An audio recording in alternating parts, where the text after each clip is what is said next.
अपने सदा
देवाची स्तुती असो, त्याच्या नावाला धन्यवाद असो की देवाने आपल्याला पुन्हा हा सुंदर प्रसंग दिलेला आहे.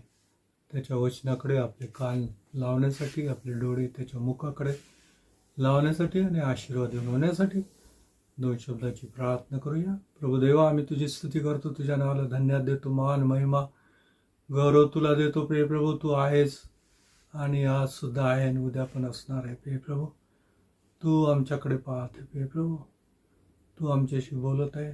या सर्व उपकारांबद्दल आम्ही तुझी स्तुती करतो. तुझ्या वचनाच्या द्वारे प्रिय प्रभू, तू आम्हाला प्रज्वलित कर आणि मार्गदर्शन कर. प्रिय प्रभू, तुझ्या आशीर्वादाखाली प्रिय प्रभू, तुझ्या सावलीखाली आम्हाला तू धर.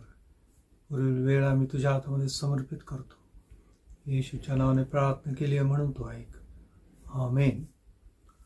आजचा जो संदेश आहे त्याचा जो शास्त्र भाग आहे तो याप्रमाणे मत्ती कृष्णवर्तमान 6 अध्याय 26 आणि 28 या दोन वचनामध्ये आकाशातील पाखरांविषयी आणि रानातील फुलांविषयी सांगितलेलं आहे.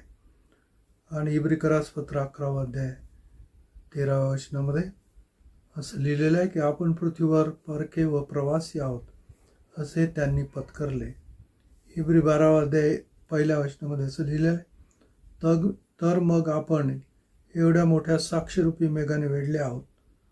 वचन 2 मध्ये लिहिलेलं आहे, आपण आपला विश्वासाचा उत्पादक व पूर्ण करणारे येशू ह्याच्याकडे पाहत असावे, जो आनंद त्याच्या पुढे होता त्याकरता त्याने लज्जा तुच्छ मानून वधस्तंभ सहन केला व तो देवाच्या उजवीकडे बसला आहे. आजचा जो संदेश आहे त्याचं शीर्षक असं आहे की तुलना करा. जे शीर्षक आहे ते असं आहे की तुलना करा. आपल्या जीवनात आपण नेहमीच दुसऱ्या व्यक्तीबरोबर किंवा शक्तीबरोबर तुलना करीत असतो आणि तुलना करणं हे चांगलं आहे. पण प्रश्न असा आहे की आपण योग्य व्यक्तीबरोबर आणि योग्य शक्तीबरोबर तुलना केलं पाहिजे. आणि ज्यावेळेस आपण तुलना करतो त्यावेळेस त्याच्यामुळे आपलं जे जीवन आहे त्याच्यामध्ये फार मोठं परिवर्तन येते, फार मोठी शिकवणूक आपल्याला त्यामधून मिळत असते. एक मुलगी होती, श्रीमंत होती आणि सर्व गोष्टी तिच्या जीवनात होत्या, तिच्या घरी होत्या. परंतु तिच्या जीवनामध्ये एक असा प्रसंग झाला की असा मानसिक धक्का तिला बसला आणि त्या धक्क्यातून ती इतकी निराश झाली की तिला असं वाटलं तर आपल्या जीवनातलं सर्व संपलं, म्हणून आपण आपलं जीवन जे आहे ते संपून टाकू. आणि आपली गाडी तिने घेतली आणि जिकडे वाट फुटेल तिकडे ती जाऊ लागली.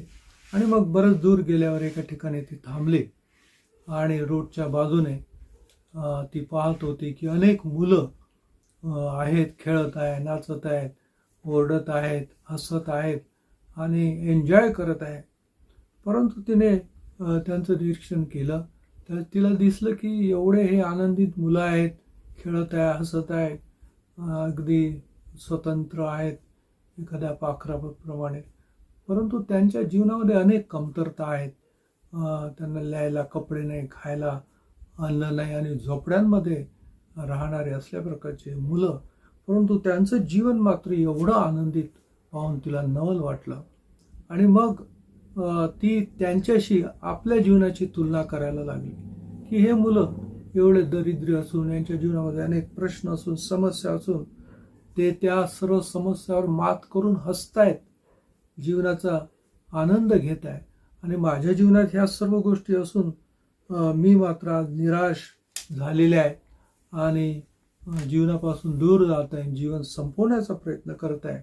आणि तिला मग कळलं की नाही, माझा हा जो हेतू आहे हा चुकलेला आहे, माझा जीवनाचा मार्ग चुकलेला आहे, माझा विचार चुकलेला आहे, जीवनाकडे पाहण्याचा दृष्टिकोनच माझा चुकलेला आहे. आणि मग तिच्यामध्ये त्या मुलांशी जीवन आणि स्वतःचं जीवन यांच्यामध्ये ज्यावेळेस तिने तुलना केली त्यावेळेस तिचे जीवन बदलून गेलं. आणि मग तिथून तिच्या जीवनाला वेगळी कलाटणी मिळाली. तुलना करण्यामध्ये एक सामर्थ्य आहे. ज्यावेळेस आपण तुलना करतो त्यावेळेस त्या तुलनेमधून आपल्या जीवनामध्ये फार मोठं परिवर्तन येऊ शकतं. आपल्या दृष्टिकोनातून फार मोठं, आपल्या विचारामध्ये, आपल्या विश्वासामध्ये फार मोठं परिवर्तन येत असतं. पवित्र शास्त्रामध्ये सुद्धा देवाने आपल्यासमोर, येशूने विशेषतः आपल्यासमोर 2 उदाहरणं ठेवलेले आहेत. आणि येशूची इच्छा आहे की आपण त्या उदाहरणाकडे पाहावं आणि त्यांची आपल्याशी तुलना करावी आणि त्याच्यामधून काही गोष्टी शिकाव्या. उदाहरणार्थ मत्ती कृष्णपत्र 6 अध्याय 26 आणि 28 या वचनामध्ये 2 उदाहरणाविषयी त्या ठिकाणी दिलेलं आहे.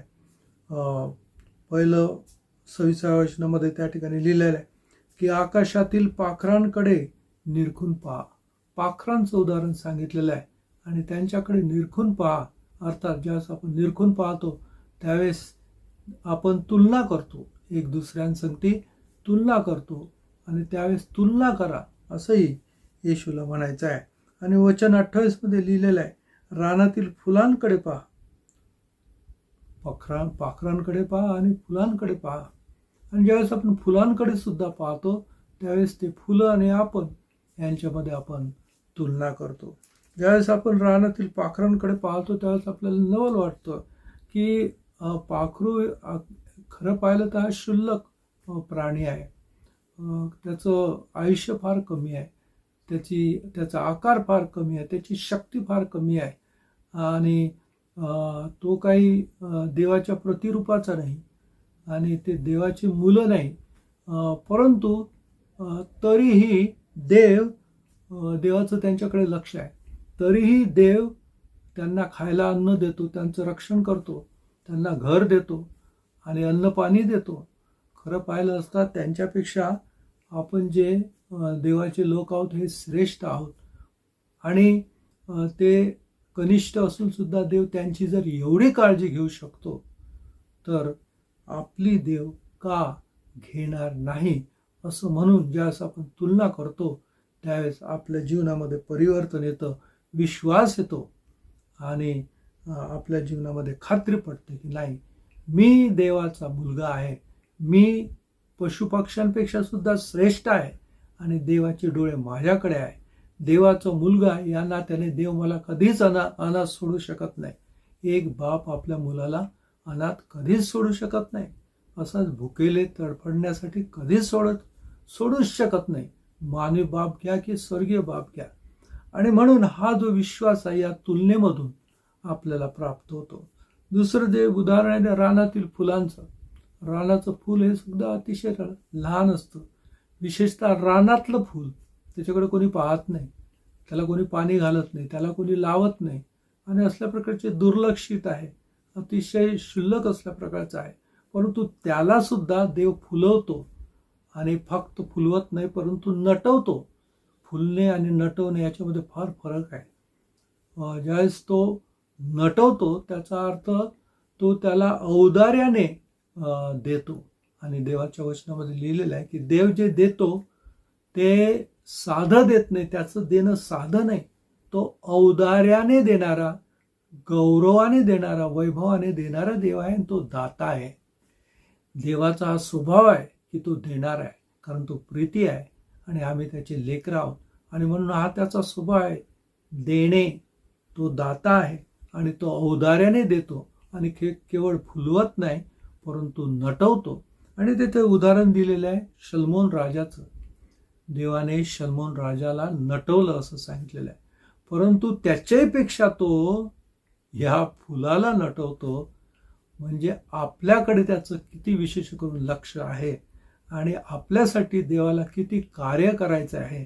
आपल्याला केवळ फुलवायचंच नाही परंतु आपल्याला नटवायचं आहे. आणि ज्यावेळेस आपण अशा रीतीने पाखरांसंगती तुलना करतो, ज्यावेळेस आपण फुलांसंगती आपली तुलना करतो त्यावेळेस आपल्यामध्ये हा विश्वास येतो की नाही, देव मलाही नटवणारा, माझंही संरक्षण करणारा, मलाही वाढवणारा, मलाही फुलवणारा मला सुद्धा भरवणारा असल्या प्रकारचा देव आहे. क्षुल्लक या सृष्टीतील लहान लहान गोष्टींची तो काळजी जर घेतो तर माझी का घेणार नाही. आणि हा विश्वास आपल्याला आपल्यामध्ये तो जागृत होतो, आपल्यामध्ये हा विश्वास प्रज्वलित होतो ज्यावेळेस आपण निसर्गातील या देवाने निर्माण केलेल्या क्षुल्लक लहान लहान गोष्टी त्यांच्याशी आपली तुलना करतो त्यावेळेस. आणि म्हणून तुलना करणं ही फार महत्त्वाची गोष्ट आहे. देवाची ती इच्छा आहे की आम्ही तुलना करावी. त्यानंतर पवित्र शास्त्रामध्ये इब्रिकरास पत्राच्या 11 आणि 12व्या अध्यायामध्ये काही देवाच्या थोर लोकांविषयी सांगितलेलं आहे. त्यांचं उदाहरण आपल्याला, जसं पाखरांचं उदाहरण आपल्यासमोर ठेवलेलं आहे, सांगितलेलं आहे की तुम्ही तुलना करा, त्यांच्याकडे पहा आणि तुलना करा.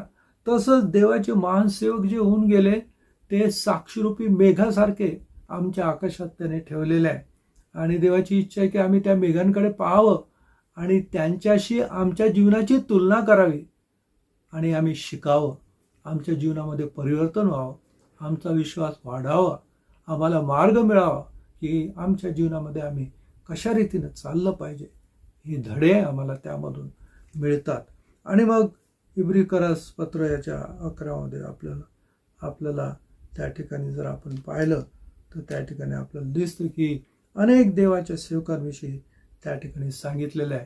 आणि एक गोष्ट आपण जर त्यांच्याकडे निरखून पाहिली, त्यांच्याकडे पाहिलं आणि त्यांच्याशी तुलना केली, ती त्यांचं जीवन जर आपण पाहिलं तर आपल्याला दिसतं की त्यांच्या जीवनाकडे पाहण्याचा दृष्टिकोन कोणता काय होता, काय म्हणून ते जीवनाकडे पाहत होते. ही फार महत्त्वाची गोष्ट आहे की जर जीवन आहे तर आपण त्या जीवनाकडे कोणत्या दृष्टीने पाहतो आणि त्यांचा दृष्टिकोन जीवनाकडे पाहण्याचा कोणता होता. आणि इब्रिकरास पत्र 11-13 वचनामध्ये लिहिलेलं आहे. आणि सर्वांचा दृष्टिकोन तसा होता. विशेष म्हणजे या 13व्या वचनामध्ये जेवढे हे साक्षीरूपी मेघ झालेले आहे, जेवढे मोठे देवाचे सेवक कित्ता म्हणून त्या ठिकाणी ठेवलेले आपल्या समोर, आणि त्यांचा तोच दृष्टिकोन होता. मला असं वाटते तो दृष्टिकोन जर आपला असेल तरच आपण हे जे आपलं ख्रिस्ती जीवन आहे यशस्वी रीतीने पूर्ण करू शकतो. आणि काय दृष्टिकोन होता त्यांचा 13व्या वचनामध्ये 11-13 मध्ये त्या ठिकाणी ते त्यांच्याविषयी लिहिलेलं आहे की आपण पृथ्वीवर परके व प्रवासी आहो असे त्यांनी पत्करले. जीवनाकडे पाहण्याचा त्यांचा दृष्टिकोन हा होता की हे जीवन एका प्रवासाचं आहे. आम्ही या जगामध्ये परदेशी असल्या प्रकारचे आहोत आणि प्रवासी असल्या प्रकारचे आहोत. मग जर मी प्रवासी आहे तर त्याचा अर्थ हे जग काय, हे जग फक्त एक रस्ता आहे. मनुष्य या जगाला कधी कधी एवढं महत्व देतो की तो असा वागतो की हे जीवन सर्वस्व आहे आणि मी इथंच राहणार आहे, मी अमर आहे. आणि मग इथेच तो आपलं जे काही संपत्ती आहे, जी काही प्रॉपर्टी आहे ती अशी गोळा करतो आणि त्याच्यातून असं तो दाखवतो ना, असं दिसते की त्याला असं वाटतं की सर्वस्व माझं इथेच आहे. त्यांच्यासाठी जीवन हा रस्ता नाही, त्यांच्यासाठी जीवन म्हणजे शेवटला थांबा आहे, शेवटला स्टँड आहे. याच्या पुढे जीवन नाही, हेच जीवन आहे, इथेच जीवन आहे. परंतु जे देवाचे सेवक होऊन गेले त्यांचा या जगाकडे पाहण्याचा दृष्टिकोन पूर्ण वेगळा होता. त्यांच्या दृष्टीने माणसाचं जीवन, देवाच्या सेवकांचं जीवन, देवाच्या लोकांचं जीवन हे एका प्रवाशाचं जीवन आहे. आणि म्हणून हे जग, ही पृथ्वी हा एक रस्ता आहे आणि आम्ही चालत आहोत. आणि रस्त्याला आपण किती महत्त्व देतो, त्या रस्त्यावर आपण किती वेळ थांबतो, त्या रस्त्यावर आपण असं पक्क दगडाचा एखादा महाल, सोन्याचा महाल बांधतो का, की ज्यावेळेस आम्ही रस्त्यावर प्रवास करत असतो त्यावेळेस आपल्याजवळ फक्त तंबू असतो आणि ज्यावेळेस आपल्याला थांबायचं असतं त्यावेळेस आपण बाजूला तो तंबू उघडतो, तिथे थोड्या 2 घटका थांबतो आणि मग पुढे निघून जातो. जगाचा जो जीवनाकडे पाहण्याचा दृष्टिकोन आहे तो ग्रीक जे लोक होते त्यांच्या तत्वज्ञानासारखा आहे. त्यांचं असं म्हणणं होतं की येथे आणि आता, पुढे आम्हाला माहीत नाही, भविष्य आम्हाला माहीत नाही, इथे आणि आता बस ह्या 2च गोष्टी आहे. भविष्याचा आम्ही विचार करत नाही. आणि मग इथे आणि आता म्हणजे मग हेच जीवन आहे, एन्जॉय करा आणि कसंही एन्जॉय करा, काहीही करा, कारण पुढचं जीवन नाही, पुढे न्याय नाही, पुढे देव नाही, पुढे स्वर्ग नाही, पुढे नरक नाही, पुढे काहीच नाही, अंधार आहे सगळं. म्हणजे कोणालाच माहीत नाही. म्हणून जे सत्य आहे ते हे आहे की आता आणि येते. आणि म्हणून त्यांच्या जीवनाचा दृष्टिकोन फार वेगळा असतो. या जगातलं मिळवण्यासाठी सारी धडपड त्यांची सुरू असते.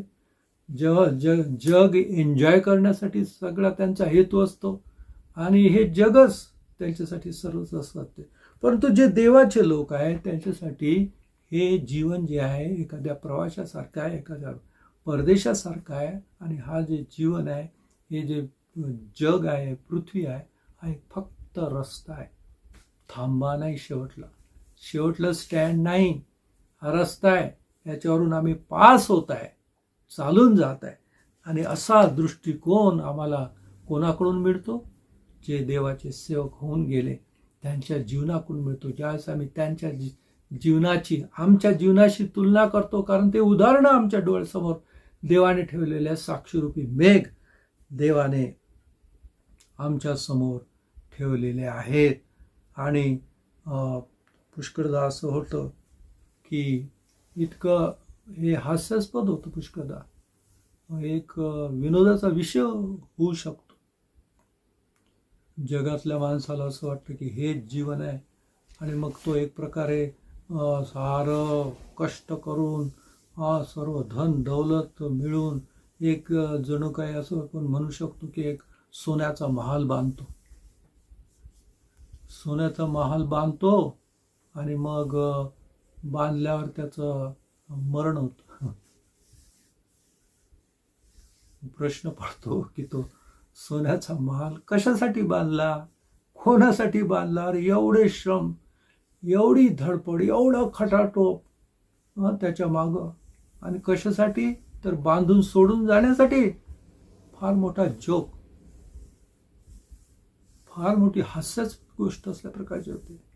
परंतु मी डोळ्याने असल्या प्रकारचे अनेक घरं पाहिलेले आहे, मोठमोठे बंगले पाहिलेले आहे. लोकांनी मला दाखवले की पहा हा तो बंगला आहे, हा बंगला एवढा सुंदर, एवढा टोलेजंग, एवढा चांगला बांधला, आणि त्याच्या उद्घाटनाच्या दिवशीच तो मनुष्य मेला, आणि तेव्हापासून हा बंगला बंद आहे, आणि आज तो भूत बंगला झालेला आहे. ही माणसाच्या जीवनाची अशी असल्या प्रकारची चेष्टा झालेली आपण पाहतो. खरं तर प्रत्येक माणसाचं, केवळ देवाच्याच लोकांचं जीवन हे प्रवाशासारखं आहे असं नाही, परंतु या पृथ्वी तलावरील प्रत्येकाचं जीवन हे प्रवाशासारखं आहे. आता कोणी ते मानतो, कोणी मानत नाही, पण जीवनाचं हे सत्य आहे. आणि आम्ही जे देवाचे लोक आहोत, देवाचे जे महान सेवक होऊन गेले, ज्यावेळेस त्यांच्या जीवनाकडे पाहतो त्यावेळेस ही गोष्ट आम्ही शिकतो. त्यांच्या जीवनाशी तुलना करून आम्ही ही गोष्ट शिकतो की आमचं जीवन एखाद्या प्रवाशासारखं आहे, आणि आम्ही प्रवास करत आहोत, आणि आम्ही त्या स्वर्गीय देशाकडे आम्ही जात आहोत. पुष्कळदा दुःखाची गोष्ट ही आहे, देवाचे लोक आहेत, देवावर विश्वास ठेवणारे आहेत, त्यांना ह्या सर्व गोष्टी माहीत आहेत, त्यांचं जीवन मात्र प्रवाशासारखं बिलकुल वाटत नाही. इतकी लालसा, इतका लोभ, पैसा खाणं, सत्तेसाठी भांडणं करणं आणि तुकडे तुकडे करणं, ह्या गोष्टी ज्यावेळेस देवाच्या लोकांच्या जीवनामध्ये दिसतात त्यावेळेस ते या जगामध्ये प्रवाशासारखे त्यांची वागणूक अजिबात नाही. जगिक लोक जे असतात ना, त्यांच्यासारखीच ते आहे देवाचे लोक, त्यांची वागणूक मात्र जगातले जे सेक्युलर लोक आहेत त्यांच्यासारखी आहे. त्याचा अर्थ हा आहे की ते स्वर्गीय देशाच्या रस्त्यावर नाही चालणं त्यांचं सुरूच नाही. त्या रस्त्यावर ते नाहीच, त्या रस्त्याच्या खाली ते उतरलेलं आहे. जिथे आकर्षण आहे त्या आकर्षणाकडे चाललंय, जगाकडे चाललंय, नाशाकडे जात आहे. आणि म्हणून ही गोष्ट आम्ही देवाचे जे महान सेवक गेले त्यांच्या जीवनाशी ज्यावेळेस आमच्या जीवनाची तुलना करतो, आम्हाला समजतं की ते देवाचे सेवक होते, इतके यशस्वी ते झाले, सगळे डोंगर त्यांनी पार केले, आणि अतिशय कठीण जीवनामधून ते जाऊ शकले. याला कारण त्यांचं जे डोळे होते त्या स्वर्गीय देशाकडे होते, आणि त्यांनी स्वतःला एक प्रवासी म्हणून गणलेलं होतं. त्यांचा दृष्टिकोन जीवनाकडे पाहण्याचा असल्या प्रकारचा होता. तोच दृष्टिकोन आम्ही आमच्या जीवनात उतरवायला पाहिजे. त्याच इब्रिकरास पत्राच्या पुढचा अध्याय म्हणजे 12व्या अध्यायामध्ये सर्वात मोठं उदाहरण आमच्या समोर देवाने ठेवलेलं आहे, आणि ते येशूचं उदाहरण ठेवलेलं आहे. आणि इब्रिकरास पत्र 12 अध्याय 1 ते 3 या वचनामध्ये त्या ठिकाणी लिहिलेलं आपल्याला दिसतं. आणि त्या ठिकाणी असं लिहिलेलं आहे की आपण आपल्या विश्वासाचं उत्पादक व पूर्ण करणारा येशू ह्याच्याकडे पाहत असावे. ज्यावेळेस आपण त्याच्याकडे पाहतो त्यावेळेस त्याच्या जीवनाची आणि आपल्या जीवनाशी आपण तुलना करू. त्या तुलनेमधून आपल्याला दिसून येईल की मी कुठे आहे. त्याचा सेवक आहे परंतु मी कुठे आहे. त्याचा मुलगा आहे परंतु मी कोणत्या रस्त्यावर चालत आहे, कसं जीवन जगत आहे, तो कसा जीवन जगला आणि मी कसं जीवन जगत आहे. याच तुलना करू. सर्वात मोठं उदाहरण हे आहे येशूचं. ते आपल्यासमोर ठेवलेलं आहे आणि त्याच्या जीवनाशी आपल्या जीवनाशी तुलना, त्या ठिकाणी व्हायला पाहिजे.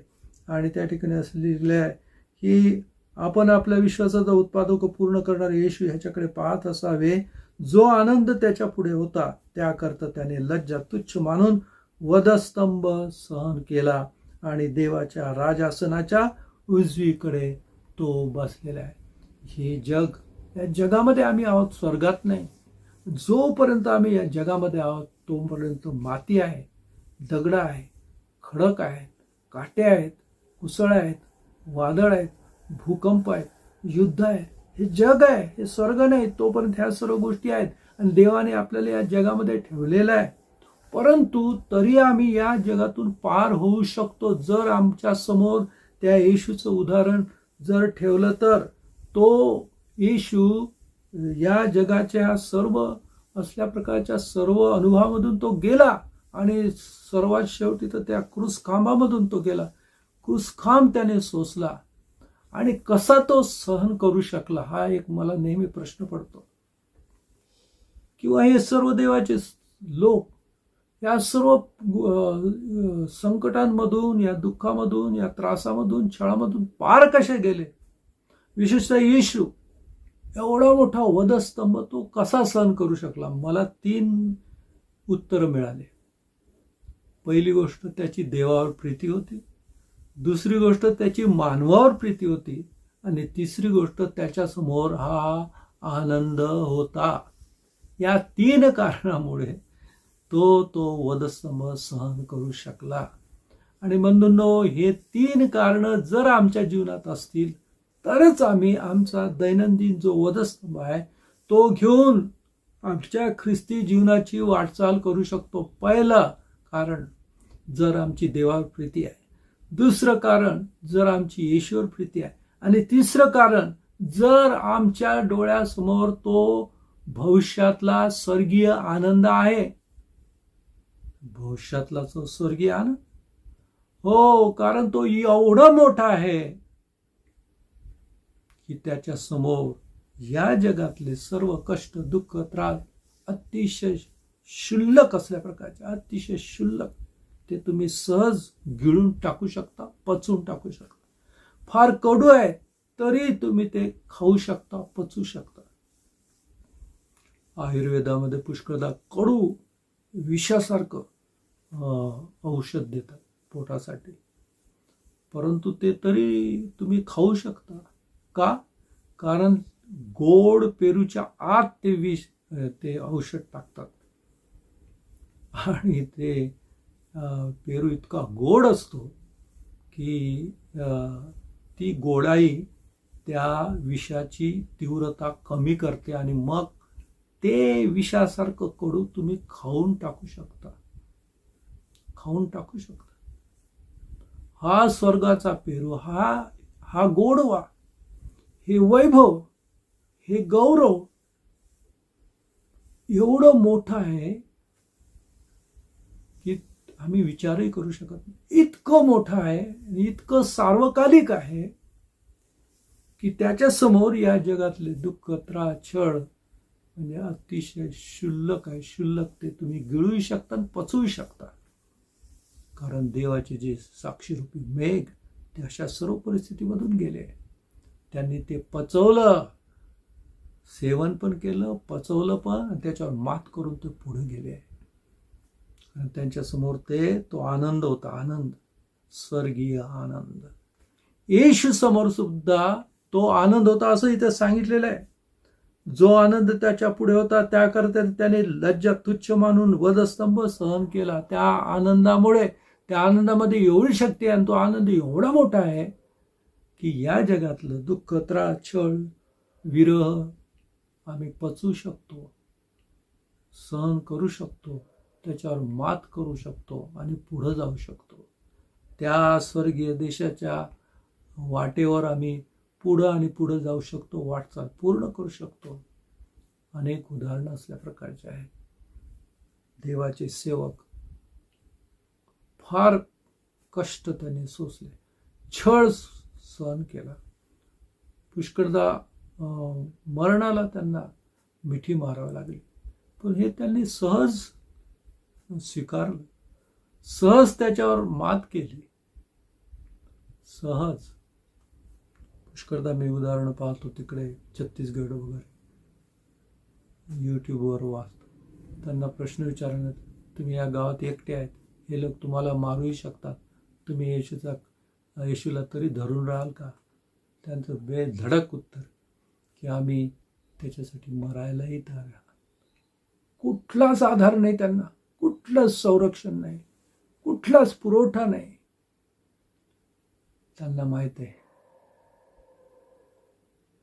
हे जे आहे ते क्षणिक आहे. सार्वकालिक जो आनंद आहे तो आमच्या पुढच्या पावलावर आहे, तो आमच्या डोळ्यासमोर आहे, तो निश्चित आहे, तो आम्हाला दिसत आहे. हे जग तर एक रस्ता आहे. उद्या संपण्यापेक्षा आज संपेल तर किती बरं आहे. कारण आम्हाला तो जो आनंद आहे, स्वर्गीय आनंद, तो आम्हाला मिळणार आहे. खरं जीवन ते आहे, खरं जीवन हे नाही. इतका त्यांचा भक्कम विश्वास. बंधूंनो, आमच्या जीवनामध्ये हे जे देवाचे सेवकून केलेलं, हा जे येशूचं उदाहरण आमच्या डोळ्यासमोर ठेवलेलं आहे, याकडून आम्हाला प्रेरणा घ्यायची, शक्ती घ्यायची, त्यांच्या जीवनाची आमच्या जीवनाशी तुलना करायची आहे की ते कसे जगले, आणि आमच्या जीवनामध्ये, आमच्या दृष्टिकोनामध्ये, आमच्या अविश्वासामध्ये आम्हाला परिवर्तन घडून आणायचं आहे आणि पुन्हा पुन्हा त्यांच्याकडे पाहायचं आहे. पाहावं असं त्या ठिकाणी सांगितलेलं आहे. साक्षरूपी मेघ कशासाठी ठेवले? पाहण्यासाठी. येशूचं उदाहरण कशासाठी ठेवलं? पाहण्यासाठी. तिथं म्हटलेलं आहे की त्याच्याकडे पाहत असावे आणि आकाशातील पाखरं आणि फुलं, रानातले फुलं पाहावं, पाहत राहावं, पुन्हा पुन्हा पाहावं, यासाठी की आम्हाला समजतं आम्ही कुठे आहोत, आम्ही कुठे चुकत आहोत. त्याकडून आम्हाला उत्तेजन मिळतं आणि आम्ही योग्य त्या मार्गाने पुन्हा चालायला लागतो. यासाठी उदाहरणं ठेवलेलं आहे. आणि म्हणून आज हेच मला सांगायचं आहे की जे उदाहरणं आपल्यासमोर देवाने ठेवलेलं आहे त्यांच्याकडून आम्हाला, आमचं जीवन खडतर जीवन आहे बंधूंनो, आणि थकवणारं जीवन आहे, खचवणारं जीवन आहे.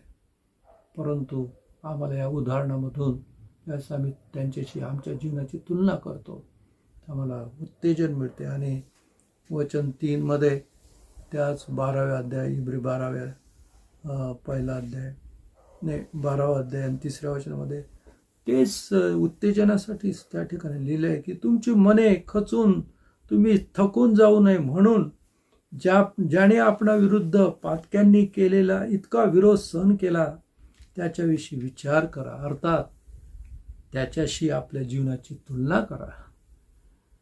आणि मी जर त्याच्यापासून दूर गेलो तर मी पुन्हा त्या मार्गावर यायला पाहिजे, त्या रस्त्यावर यायला पाहिजे. तो जो मी प्रवासी आहे त्या रस्त्यापासून मी दूर जाऊ नये, पुन्हा त्या रस्त्यावर यावं आणि त्या स्वर्गीय रस्त्यावर मी वाटचाल अविरत करत राहावं, ही देवाची इच्छा आहे. आणि आज आपण प्रेरणा घेऊया, शक्ती घेऊया, तुलना करून, विचार करून, त्याच्याकडे पाहून आपल्या जीवनामध्ये परिवर्तन घडावं, ही आज देवाची इच्छा आहे. देव आपणाचा आशीर्वाद देव. हालेलुया.